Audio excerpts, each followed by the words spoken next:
Hello everyone, कैसे हो आप। स्वागत है आपका हमारे यूट्यूब चैनल आगे कोचिंग सेंटर में। जैसा कि हमने कल पढ़ा था भाषा परिवार, उसमें हमने पढ़े थे कि भारत में 5 भाषा परिवार होते हैं, उनके बारे में पढ़ा था और किस भाषा परिवार में भाषाएं रखी गई थी ये पढ़ा था। आज का ही हमारा टॉपिक होगा हिंदी का विकास, हिंदी भाषा का विकास। चलिए स्टार्ट करते हैं आज का हम सेशन। हेडिंग डाला अपनी, हिंदी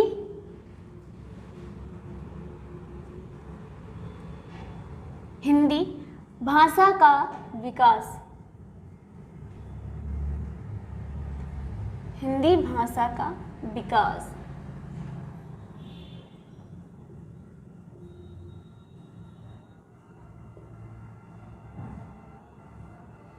हिंदी भाषा का विकास। हिंदी का विकास कैसे हुआ?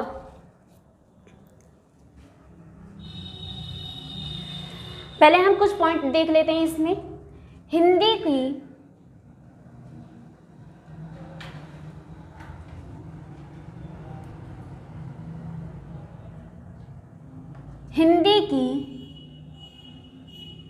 आदि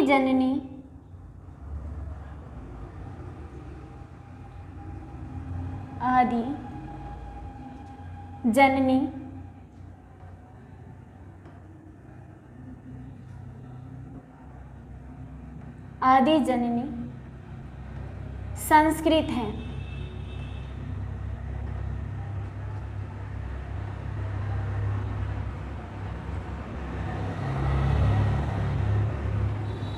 क्या है? हिंदी की आदि जननी संस्कृत है। आदि जननी कहते किसे हैं? मतलब आदि जननी, हिंदी की आदि जननी संस्कृत क्यों माना गया, क्यों कहा गया? इसलिए कहा गया क्योंकि हमारा ही हिंदी का उद्गम ही संस्कृत भाषा से हुआ। क्योंकि सबसे पहले हमारे प्राचीन समय में संस्कृत भाषा का ज़्यादा प्रयोग किया जाता भाषा में बोलने में। फिर उसके बाद आई थी हमारी पाली का चलन हुआ, फिर हुई हमारी प्राकृत, फिर अपभ्रंश, फिर हुई अपभट्ट के बाद ही हमारी क्या आई? हिंदी। इसलिए ही संस्कृत को हिंदी की आदि जननी कहा जाता है। क्लियर? आगे पॉइंट की हम बात करते हैं। हिंदी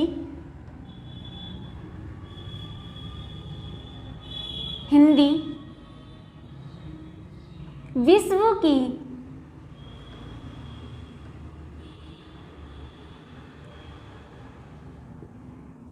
की तीन हजार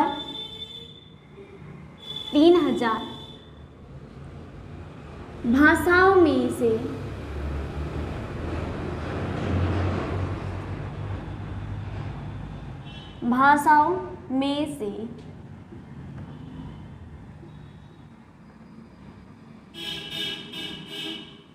एक है।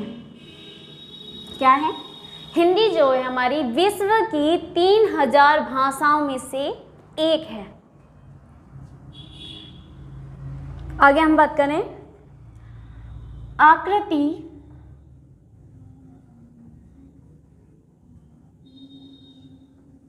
आकृति या कह सकते हैं रूप। आकृति या रूप के आधार पर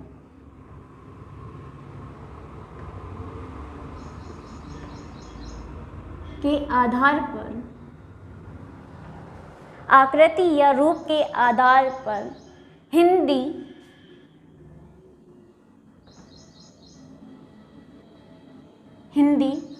व्योगात्मक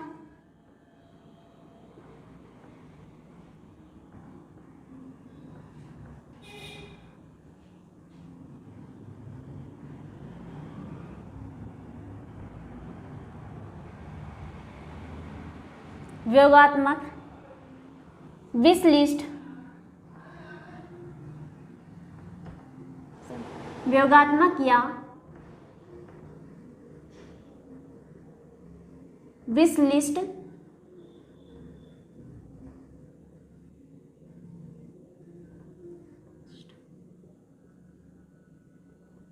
इधर लिख लो, इधर दिखाई दे रहे हो, विश्लिष्ट भाषा है।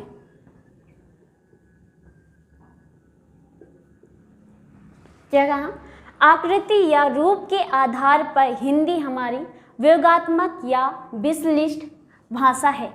एग्जाम में ये पूछ लिया जाता है ये वाला क्वेश्चन कि आकृति और रूप के आधार पर हिंदी जो है कैसा रूप है, मतलब कैसी भाषा है।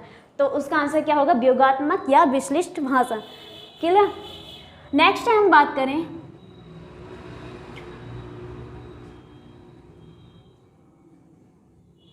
भारोपीय भाषा परिवार। भारोपीय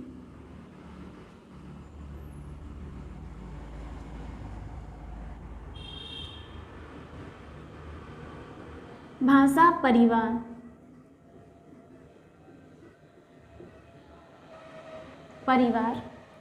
सबसे बड़ा परिवार है, से बड़ा भाषा परिवार है।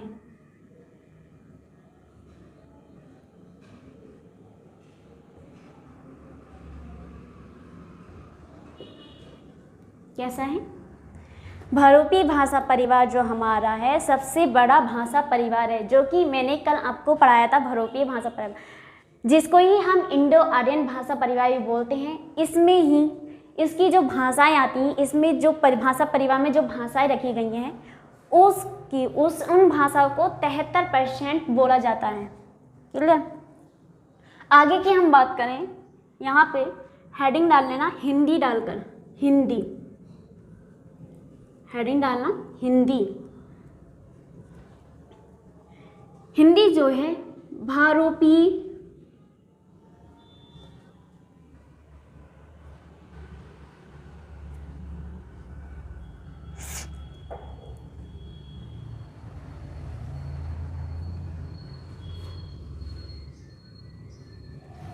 इसे मतलब पहले हम क्रम देख लेते हैं। क्या देख लेते हैं हम? क्रम, क्योंकि सीरीज से कराएंगे तभी सही लगेगा। पहले हम देखते हैं क्रम, हिंदी भाषा का क्रम, क्योंकि हिंदी भाषा किन किन भाषाओं से निकली है, कहाँ कहाँ से आई है, जब वो यहाँ हिंदी प्राचीन हिंदी तक पहुँची है। ठीक है? क्रम, इसका ही उद्गम कहाँ से हुआ है? हमारा संस्कृत। कहाँ से? संस्कृत भाषा से। संस्कृत के बाद इसके बाद जो भाषा आई है हमारी, फिर आई है हमारी पाली। कौन सी आई है? पाली। पाली में जानते हो गौतम बुद्ध, जब आपने बौद्ध धर्म पढ़ा था तो उसमें गौतम बुद्ध जी के जो उपदेश दिए गए थे, गौतम जी के उपदेश जो दिए गए थे, उपदेश ही किसे कहते हैं? गौतम बुद्ध के द्वारा प्रकट किए गए विचार, उन्हें क्या कहते हैं? हम उपदेश कहते हैं। गौतम बुद्ध जी ने अपने उपदेश ही इस भाषा में दिए थे। किसमें? पाली में।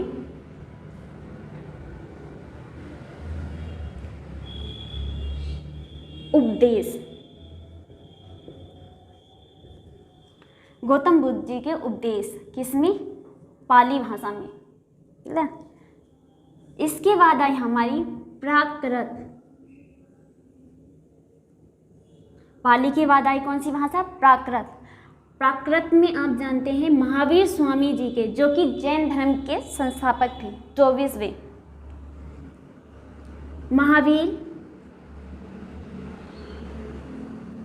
महावीर स्वामी। इन्होंने ही इस भाषा में अपने उपदेश दिए थे।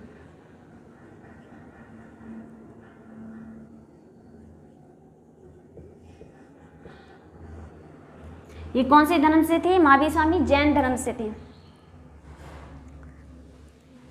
प्राकृत की बाद आई हमारी अपभ्रंश। कौन सी है?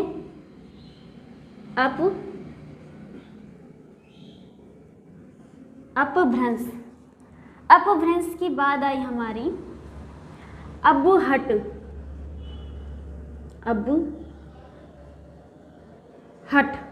अबहट के बाद आई हमारी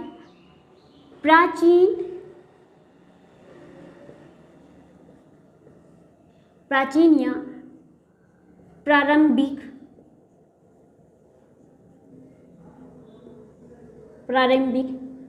भाषा हिंदी।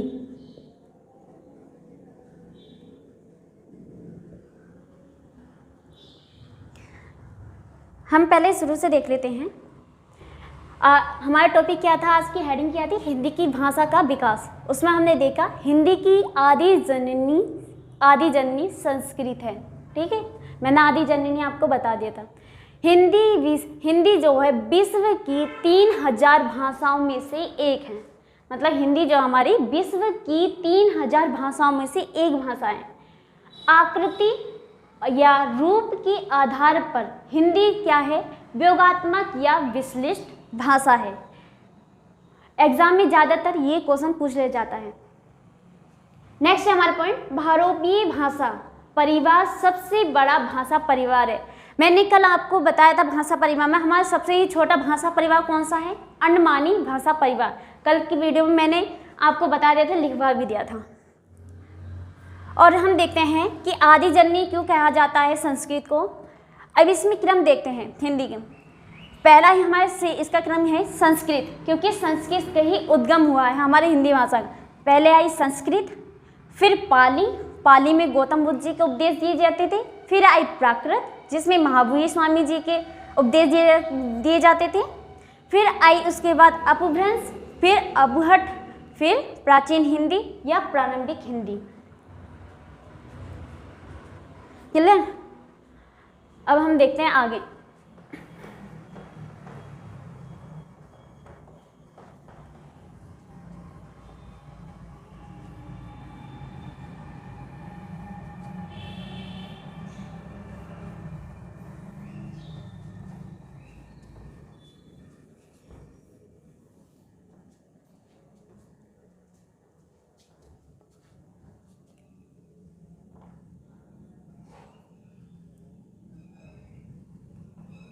यहाँ पे ऐसे करके हिंदी की हेडिंग डाल लेना, हिंदी।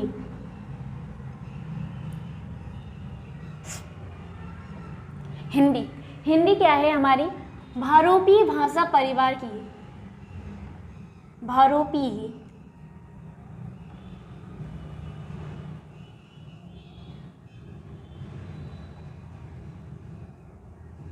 भाषा परिवार की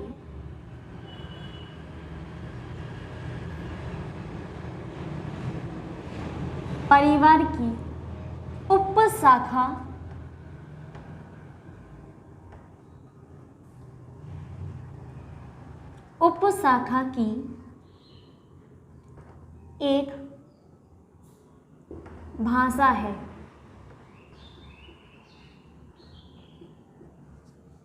क्या कहा, हिंदी जो हमारी भारोपीय भाषा परिवार की उपशाखा की एक भाषा। उपशाखा कैसे कहते हैं, मतलब शाखा हो गई हमारी भारोपीय भाषा परिवार।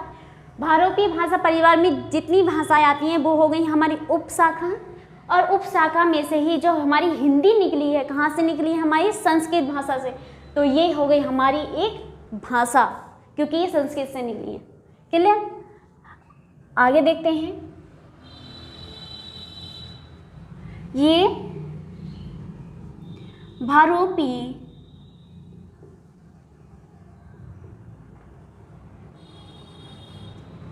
भारोपीय भाषा परिवार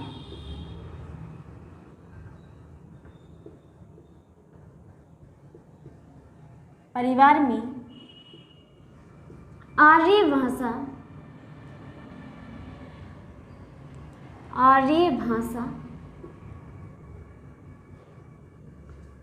संस्कृत से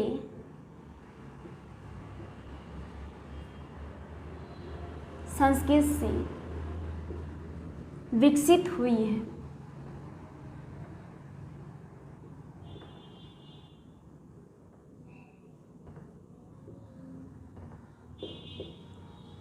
क्या हुई हमारे, ये भारोपीय भाषा परिवार में आर्य भाषा, मतलब मैंने बताया था पहले ही वीडियो में, आर्यों की जो भाषाएं थी हमारी क्या थी, संस्कृत थी। आर्य भाषा संस्कृत से विकसित हुई है, क्योंकि आर्यों की ही जो हमारी भाषा थी संस्कृत थी।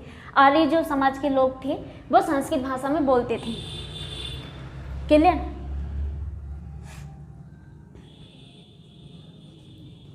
हमारा हिंदी इसका लिखना, इसका ही आरंभ, मतलब हिंदी भाषा का आरंभ, ऐसे लिख लेना, इसका मत लिखो।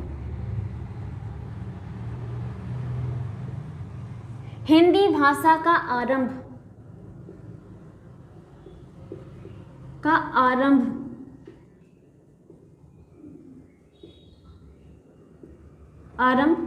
अपभ्रंश से माना जाता है। अपभ्रंश से माना जाता है।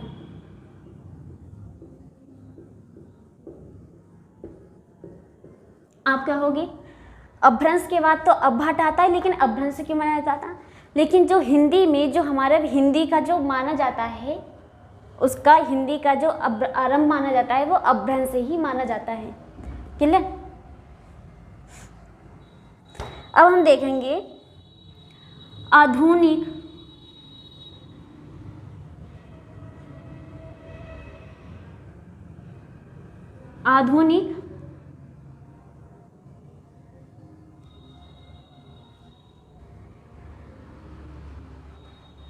इसे मत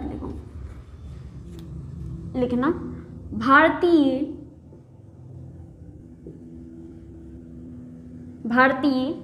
आर्य भाषा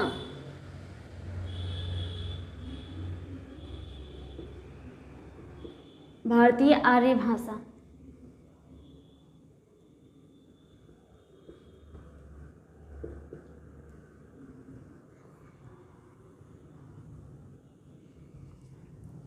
भारतीय आर्य भाषा।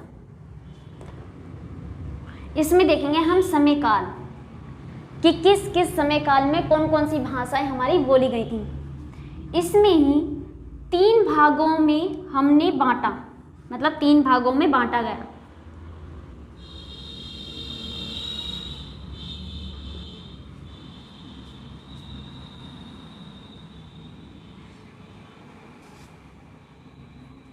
तीन भागों में बांटा गया। पहला भाग ये क्या था? प्राचीन भारतीय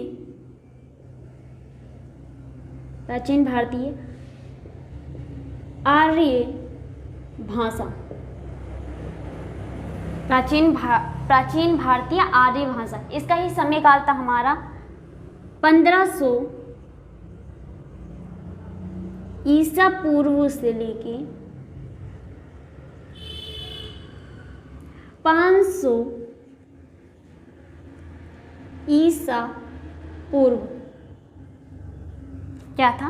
1500 ईसा पूर्व से लेके 500 ईसा पूर्व। इसमें ही हमारी कौन सी भाषा आई थी? हमारी आई थी संस्कृत। कौन सी आई थी? संस्कृत। फिर दूसरा आया हमारा मध्यकालीन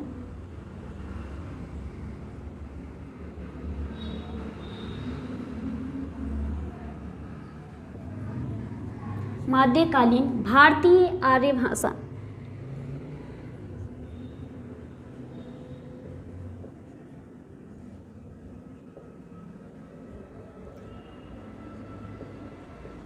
ऐसे लिख लेना शॉर्ट में, आर्य भाषा। इसका ही हमारा समय काल क्या रहा था? इसके ही आगे का समय काल रहा था हमारा 500 ईसा पूर्व से लेके 1000 ईस्वी तक। कहा था? ईस्वी तक। इसमें ही हमारी कौन कौन सी भाषाएं थी? पाली, प्राकृत, अपभ्रंश।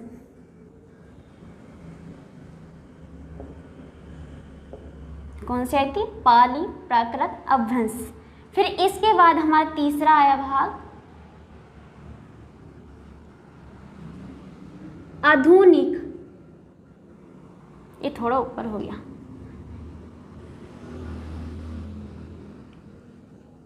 आधुनिक भारतीय आर्य भाषा। मैंने ऐसे शॉर्ट में लिख दिया है, इसलिए कंफ्यूज मत होना। इसका ही हमारा समय काल था 1000 ईस्वी से लेके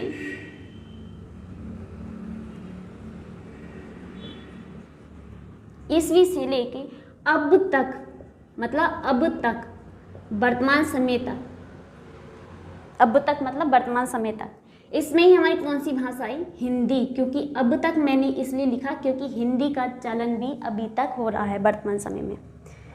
क्लियर? फिर हम एक बार और रिपीट कर लेते हैं। हिंदी जो है हमारी, हिंदी जो है भारतीय भाषा परिवार की एक भारतीय भाषा परिवार की उपशाखा में से एक भाषा है। क्लियर? फिर हमने नेक्स्ट बात करी थी कि ये जो है भारतीय भाषा परिवार की भाषा परिवार में आर्य भाषा संस्कृत से विकसित हुई है। क्लियर? नेक्स्ट है हमारा हिंदी भाषा का जो अपभ्रंश माना जाता है, मतलब आरंभ जो माना जाता है हमारा अपभ्रंश से माना जाता है, अपभ्रंश से नहीं माना जाता। एग्जाम में अगर क्वेश्चन आए कि हिंदी भाषा का ये आरंभ कहाँ से हुआ था, अपभ्रंश से माना जाता है। फिर हमने देखा भारतीय आर्य भाषा जो हिंदी है, मतलब वैसे आर्य भाषा संस्कृत है, लेकिन हमने यहाँ पर क्या देखा, हिंदी भाषा का समयकाल कहाँ से कहाँ तक है, इसलिए यहाँ पे कंफ्यूज मत होना। इसमें ही भारतीय आर्य भाषा के 3 भागों में बांटा गया। एक प्राचीन भारतीय आर्य भाषा, मध्यकालीन भारतीय आर्य भाषा, आधुनिक भारतीय आर्य भाषा। इसमें ही समयकाल क्या था प्राचीन में? 15 ईसा पूर्व से लेके 500 ईस्वी तक, 15 से ईसा पूर्व से लेके 500 ईसा पूर्व तक कौन सी भाषा थी? संस्कृत। ईसा पूर्व और ईस्वी में तुम्हें अंतर बता देती हूँ। जो हमारे ईसा मसीह के जन्म से पहले का जो समय कहा जाता है, हम उसे ईसा पूर्व में कहा जाता है, और जो ईसा मसीह के जन्म के बाद का जो समय आता है हमारा, वो ईस्वी में कहा जाता है। 15 से ईसा पूर्व से लेके 500 ईसा पूर्व तक जो समय था हमारा संस्कृत भाषा। क्लियर? मध्यकालीन भारतीय आर्य भाषा जो आई थी हमारी 500 ईसा पूर्व से लेके 1000 ईस्वी तक। क्लियर? उसमें ही हमारी कौन कौन सी भाषा आई? पाली, प्राकृत, अपभ्रंश। फिर आया आधुनिक भारतीय आर्य भाषा, इसमें ही 1000 ईस्वी से लेके अब तक, क्योंकि अब तक में वर्तमान समय में हमारी हिंदी भाषा बोली जाती है। क्लियर? अब आगे चलते हैं हम।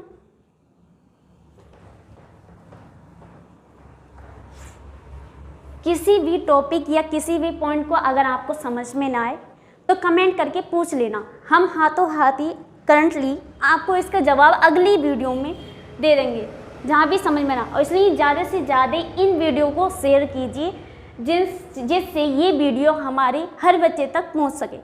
जो तैयारी करने वाला बच्चा है वो इन वीडियो को देख सके और अपनी तैयारी बेस्ट कर सके। ठीक है?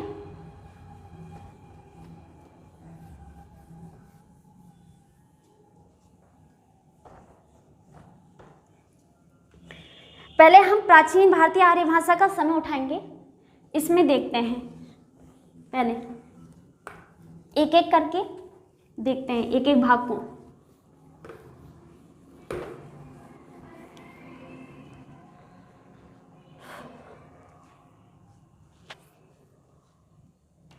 पहले देखते हैं हम, हेडिंग डालना,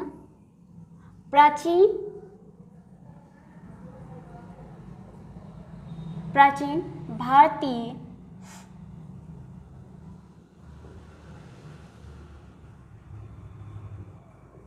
आर्य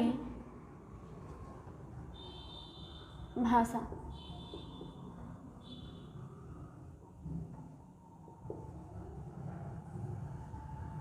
इसको ही हमने 2 भागों में बांटा।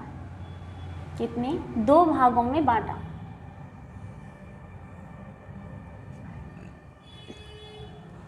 (1500 ईसा पूर्व से लेके 1000 ईसा पूर्व। मैंने ईसा पूर्व और ईस्वी में अंतर बता दिया कि ईसा मसीह के जन्म के पहले का समय क्या कहलाता है? ईसा पूर्व, और बाद का समय कहलाता है ईस्वी। 1500 ईसा पूर्व से लेके 1000 ईसा पूर्व के समय में जो संस्कृत बोली जाती थी हमारी, वो बोली जाती थी वैदिक संस्कृत। वैदिक संस्कृत। वैदिक संस्कृत कौन सी थी? जो हमारे वेद हैं, वेद पढ़े होंगे, वेद जानते होंगे, 4 वेद थे हमारे, वो उन वेदों में हमारी वेदी संस्कृत का प्रयोग किया गया था। इसमें हम हमारी श्लोक गायन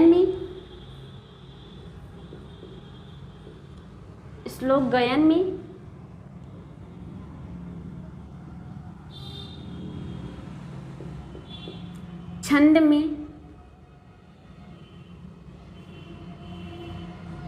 छंद में प्रयोग किया जाता है।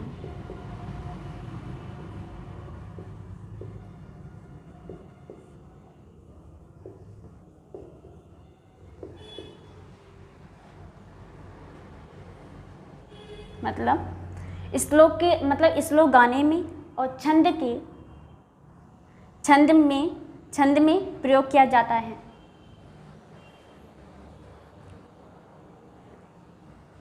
एक गलती हो गई, एक गायन जो है गलत लिख गया, गायन होगा, क्या होगा, गायन। श्लोक गायन में और छंद में प्रयोग किया जाता था। आगे की बात करें हम, आगे का हमारा समय था 1000 ईसा पूर्व से लेके 500 ईसा पूर्व तक। क्या था? 1000 ईसा पूर्व से लेके 500 ईसा पूर्व तक। इसमें ही हमारी आई कौन सी संस्कृति? लौकिक संस्कृत। कौन सी? लौकिक संस्कृत।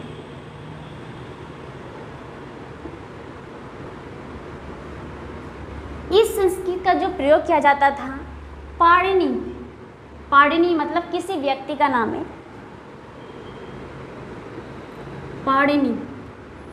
पाणिनि के अष्टाध्यायी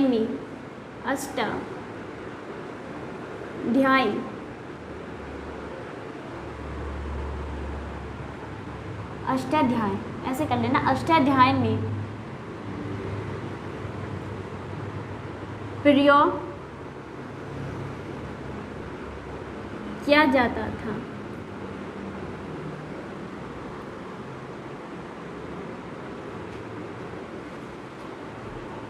पढ़ने के अष्टाध्यायी में प्रयोग किया जाता था। पढ़नी कौन थी? इनके ही पढ़नी के व्याकरण को अष्टाध्याय कहते थे। ठीक है, इनके व्याकरण के ही नाम को क्या था? अष्टाध्याय था, क्योंकि पढ़नी के 8 अध्याय थे। 8 क्या थे? अध्याय थे, और 4 ही शास्त्र सूत्र थे। उसमें ही लौकिक संस्कृत का इन्होंने प्रयोग किया था। ये हो गई हमारी प्राचीन की 1500। प्राचीन भारतीय आर्य भाषा को हमने 2 भागों में बांटा। एक 1500 ईसा पूर्व से लेके 1000 ईसा पूर्व तक, जिसमें हमारी वेदी संस्कृत आई। श्लोक के गायन में और छंद में इस संस्कृत का प्रयोग किया गया, वेदी संस्कृत का प्रयोग किया गया। और 1000 ईसा पूर्व से लेके 500 ईसा पूर्व तक की कौन सी आई? लौकिक संस्कृति आई, जिसमें पाणिनि के अष्टाध्यायी में इसका प्रयोग किया जाता था। अब हम आगे देखते हैं।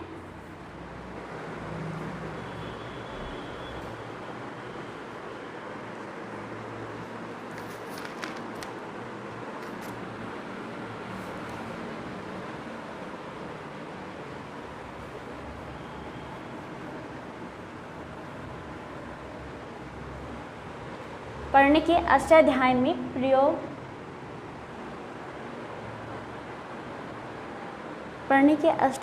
प्रयोग किया जाता था। सही है।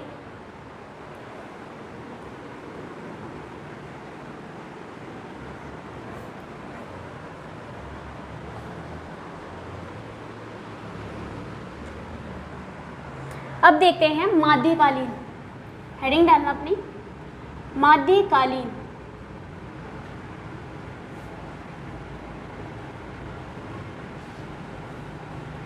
मध्यकालीन भारतीय आर्य भाषा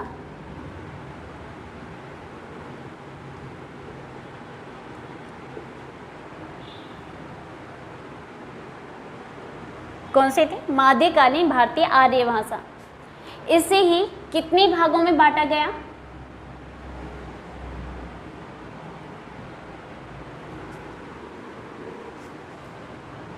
इसका जो समय था 500 ईसा पूर्व से लेके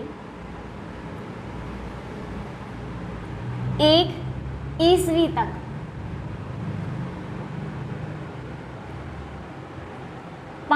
ईसा पूर्व से लेके 1 ईस्वी तक कौन सी भाषा बोली गई थी? पाली। कौन सी? पाली। फिर इसके बाद आई हमारी 1 ईस्वी से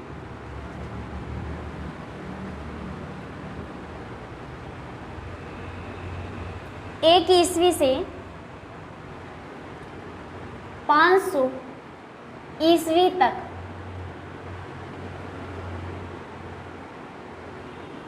इसमें बोली जाती थी हमारी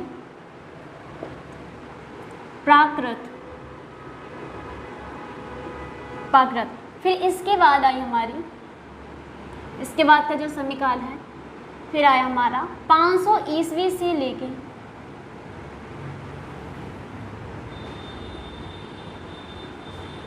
500 ईस्वी से लेके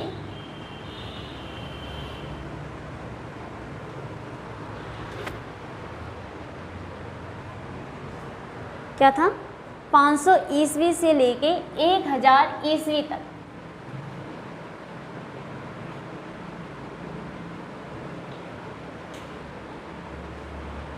फिर आया,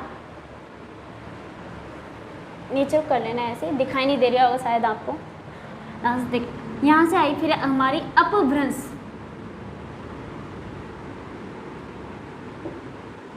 फिर यहाँ पे चौथे जो भाग में काटा गया है, मतलब चौथे भाग में जो बांटा गया था, यहाँ पे आया समयकाल हमारा 1000 से लेके 1100 ईस्वी तक। इसमें ही कौन सी भाषा है? अबुहट। कौन सी है? आई अबुहट। मध्यकालीन भारतीय आर्य भाषा को 4 भागों में बांटा गया, जिससे कि पहला था 500 ईसा पूर्व से 1 ईस्वी तक जो समय काल रहा था वो पाली भाषा का रहा था। पाली भाषा इस समय काल में बोली गई थी। फिर आया हमारे 1 ईस्वी से लेके 500 ईस्वी तक आई हमारी प्राकृत भाषा, इसका समय काल था 500 ईस्वी से लेके 1000 ईस्वी तक। कौन सी भाषा आई? अपभ्रंश। फिर 1000 से लेके 1100 ईस्वी तक किस भाषा का समय काल था? अबुहट का। अब हम आगे देखते हैं कि 900 से लेके 900 ईस्वी से लेके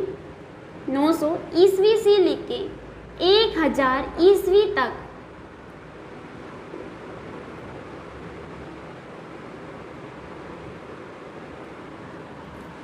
से लेके 1000 ईस्वी तक अपभ्रंश में, किसमें?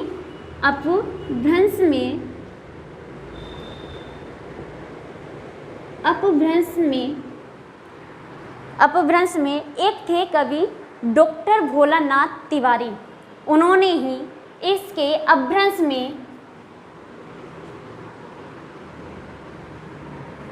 यहाँ से लिख लेते हैं हम हेडिंग, ऐसे ही एरो का चिन्ह लगा के ऐसे लिख लेना कि अपभ्रंश में ही डॉक्टर भोलानाथ तिवारी ने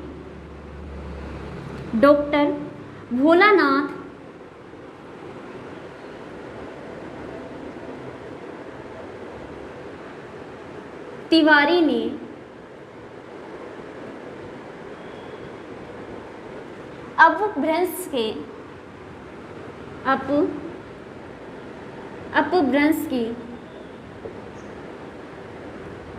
7 भेद, कितनी?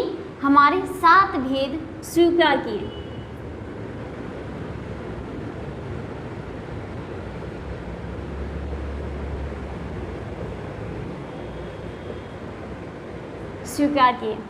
कितने करें? मतलब 900 ईस्वी से लेके 1000 ईस्वी में अपभ्रंश में डॉक्टर भोलानाथ तिवारी ने अपभ्रंश के 7 भेद स्वीकार किए। अब 7 भेद देख लेते हैं कि वो 7 भेद कौन कौन से थे। इसका स्क्रीनशॉट ले लेके ले लेना और अपने नोट्स में बेहतरीन तरीके से नोट्स बनाना और कंप्लीट करना।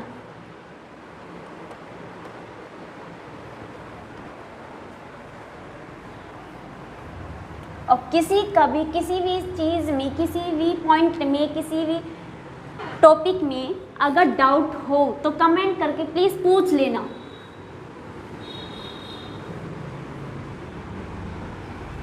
अब क्या देखते हैं हम आगे। भोलानाथ तिवारी के जो 7 अपभ्रंश थे वो कौन कौन से थे।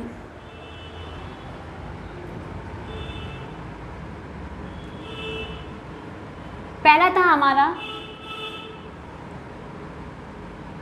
शोरसेनी अपभ्रंश।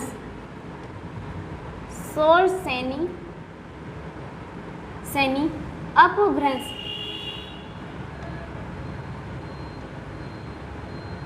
शोरसेनी अपभ्रंश। इसमें शोरसेनी अपभ्रंश में हमारी 3 उपभाषा आती हैं। कौन सी आती है? 3 उपभाषा आती हैं। कौन कौन सी? पहली है हमारी पश्चिमी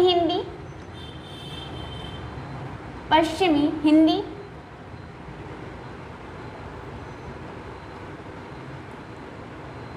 दूसरी आती है हमारी गुजराती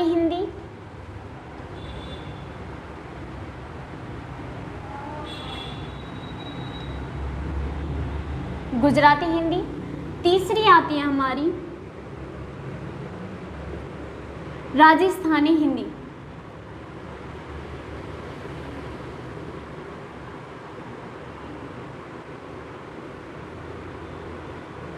कौन सी आती है? राजस्थानी हिंदी। दूसरे की बात करें हम, दूसरा अपभ्रंश आता हमारा मागधी अपभ्रंश।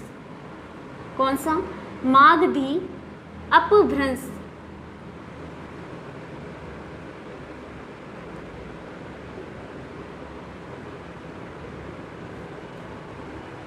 इसमें ही हमारी 4 उपभाषा आती है। कौन कौन सी आती है? एक आती है बिहारी हिंदी,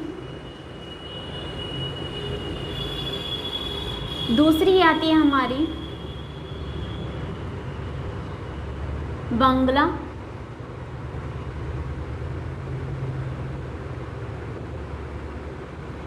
तीसरी आती है असमिया,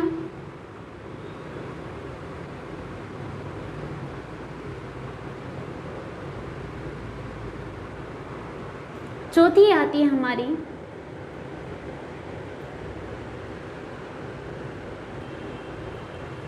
है हमारी उड़िया।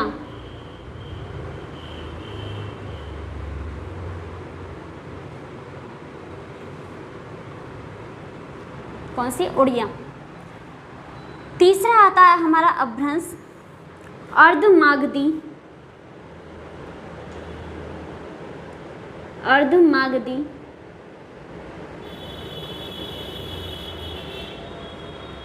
अपभ्रंश।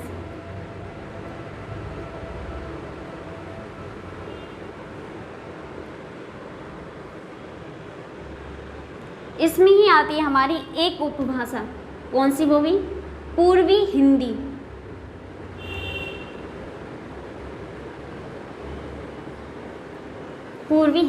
एक बार हम फिर रिपीट कर लेते हैं। हमारे शोरसेनी अपभ्रंश में 3 उपभाषा आती हैं। पहली ही पश्चिमी हिंदी, दूसरी ही गुजराती हिंदी, तीसरी आती है राजस्थानी हिंदी। फिर आता दूसरा अपभ्रंश मागधी अपभ्रंश। उसमें ही बोली जाती हैं हमारी 4 उपभाषाएं, जिसमें बिहारी हिंदी पहली, बांग्ला, असमिया, उड़िया हिंदी 4 उपभाषा। फिर आता है तीसरा अर्धमागधी अपभ्रंश, जिसमें ही एक उपभाषा आती है पूर्वी हिंदी। अब नेक्स्ट ये हमारे 3 हो गए हैं, 4 और देख लेते हैं।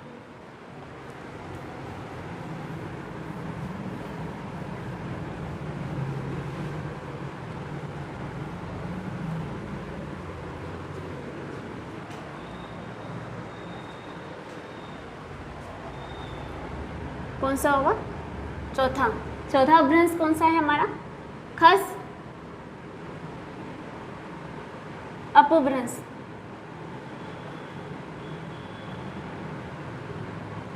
कौन सा? खस अपभ्रंश। इसमें ही आती है हमारी एक उपभाषा, कौन सी? वो भी पहाड़ी हिंदी।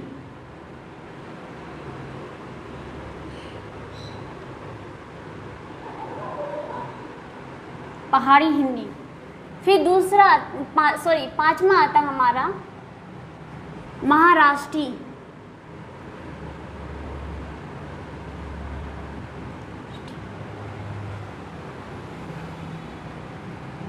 अपभ्रंश।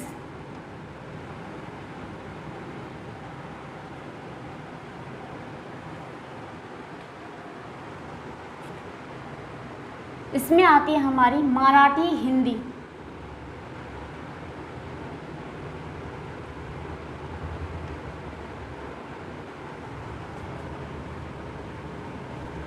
छठा आता है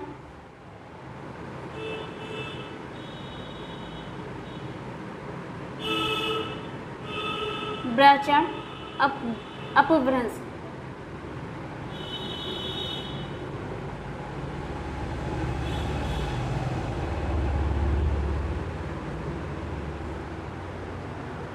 इसमें आती है हमारी सिंधी हिंदी।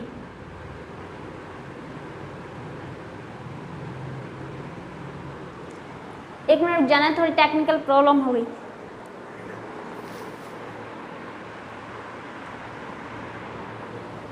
बस थोड़ी सी प्रॉब्लम हो गई थी टेक्निकल वीडियो के, इसलिए परेशान मत होना। फिर आता है सातवां हमारा पैशाची अपभ्रंश।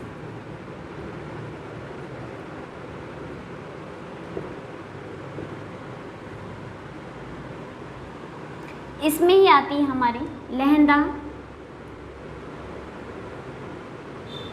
पंजाबी हिंदी।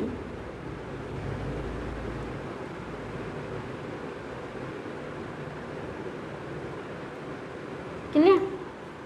एक बार रिपीट कर लेते हैं। खस अपभ्रंश में पहाड़ी हिंदी आती है जो कि उपभाषा है। फिर महाराष्ट्री में मराठी हिंदी आती है। ब्रचण में अपभ्रंश में सिंधी हिंदी आती है, सिंधी हिंदी आती है। और पैशाची में अपभ्रंश में लहंदा पंजाबी हिंदी आती है। क्लियर? ये थे हमारे 7 अपभ्रंश जो कि क्लियर हो गए हैं। आज के लिए ही बस इतना ही। फिर मिलते हैं नेक्स्ट वीडियो में। और हमारी इन वीडियो को ज़्यादा से ज़्यादा शेयर कीजिए, जिससे कि ज़्यादा से ज़्यादा बच्चों तक ये वीडियो पहुंच सके और अपना सिलेबस कंप्लीट कर सके। आज के लिए बस इतना ही। Thank you.